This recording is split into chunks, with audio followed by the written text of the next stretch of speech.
मैं रविंद्र सिंह राठौड़, सह आचार्य राजनीति विज्ञान, राजकीय बांगड़ पीजी महाविद्यालय पाली, जय नारायण व्यास विश्वविद्यालय जोधपुर से संबंधित विद्यार्थियों,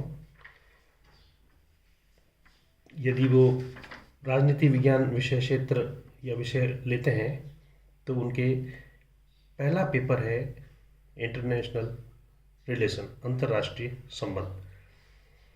आज हम अंतर्राष्ट्रीय संबंधों के संदर्भ में मॉर्गनथाउ के यथार्थवादी उपागम की आलोचनात्मक विवेचना विषय पर बात करेंगे।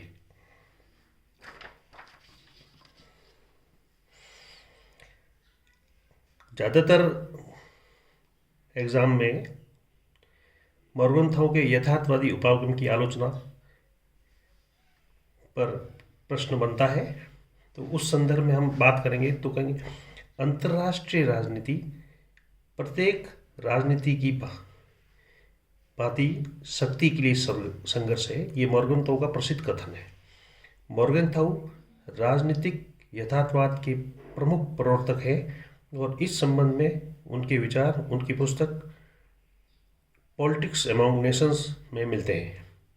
उसके अनुसार अंतर्राष्ट्रीय राजनीति का अंतिम लक्ष्य चाहे कुछ भी हो, शक्ति सदैव तत्कालीन लक्ष्य रखती है। उन्होंने राजनीतिक यथार्थवाद के 6 सिद्धांत बताए। तो मॉर्गनथाउ की प्रसिद्ध पुस्तक है पॉलिटिक्स अमॉन्ग द नेशन, उसमें उन्होंने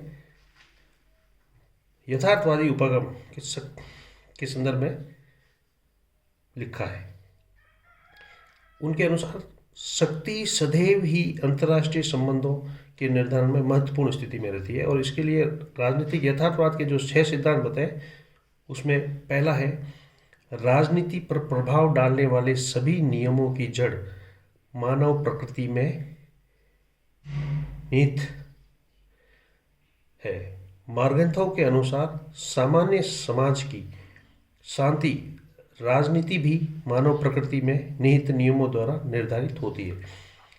किसी भी देश की विदेश नीति को समझने के लिए हमें उस देश के राजनेताओं के विभिन्न कामों पर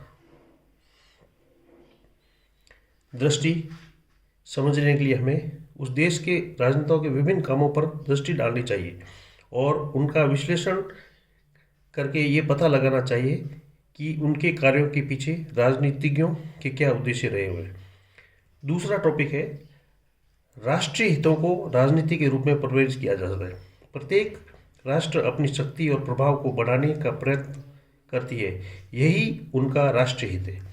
शक्ति संदर्भ में राष्ट्रीय हितों को ध्यान में रखकर किसी भी देश की दीर्घकालीन विदेश नीति को समझा जा सकता है। तीसरा है राष्ट्रीय हितों का कोई निश्चित अर्थ नहीं होता। देशों के राष्ट्रीय हितों से समय विशेष के राजनीतिक और सांस्कृतिक संबंध बहुत हद तक प्रभावित रहते हैं। राष्ट्रीय हितों का अध्ययन करते समय इन हितों में परिवर्तन लाने वाली परिस्थितियों का भी अध्ययन करना चाहिए। उदाहरण के तौर पर हम देख सकते हैं भारत चीन के आपस में समय अनुसार बदलते हुए संबंध। विवेक राजनीति का उच्चतम मूल्य है। राजनीतिक यथार्थवादी राजनीतिक कार्यों की नैतिक महत्व के प्रति उदासीन नहीं है, तथापि वह राजनीति और नैतिकता में भेद करता है।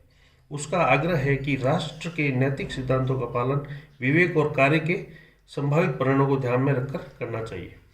पांचवा है राष्ट्र के नैतिक मूल्यों और सार्वभौमिक मूल्यों से पृथक माना। अंतर्राष्ट्रीय स्तर पर प्रत्येक राष्ट्र अपने हित अर्थात शांति की प्राप्ति के लिए झूठ बोलने, विश्वासघात करने और छल कपट करने में संकोच नहीं करता, क्योंकि वह अपने राष्ट्रीय हितों के आधार पर अपने कार्य के औचित्य को सिद्ध करता है। छठा है राजनीति क्षेत्र की स्वायत्तता।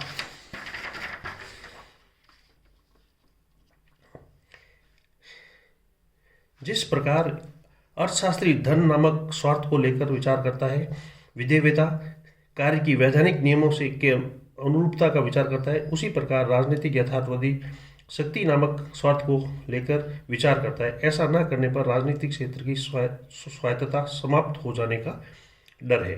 मॉर्गनथाउ के यथार्थवादी सिद्धांत की आलोचना।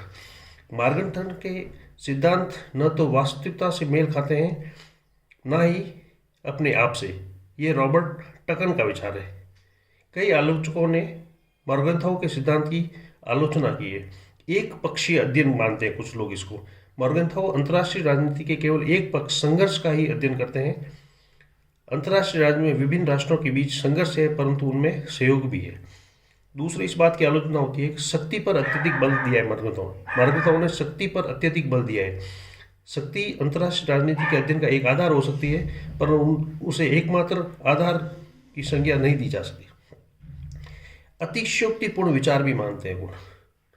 मॉर्गनथाउ का सिद्धांत अतिशयोक्तिपूर्ण है क्योंकि प्रत्येक राष्ट्र शक्ति के साथ आर्थिक लाभ, शांति आदि लक्ष्यों की प्राप्ति की भी आकांक्षा रखता है।